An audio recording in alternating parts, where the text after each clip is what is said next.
ces enquêtes pour corruption ouvertes dans différents pays européens. Elles visent directement d'anciens employés de l'OTAN. Des Belges sont impliqués dans ces affaires de fraude. La grande nouvelle vient de tomber.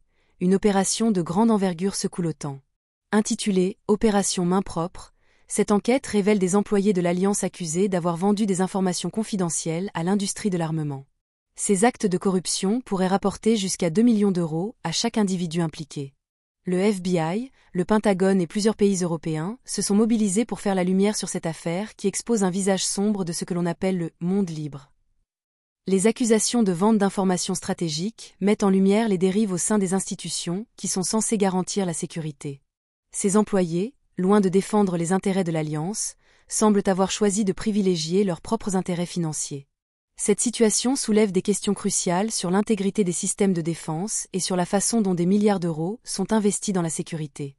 Pendant ce temps, l'Ukraine continue de faire face à des défis sans précédent, alors que des marchands de guerre profitent de la crise.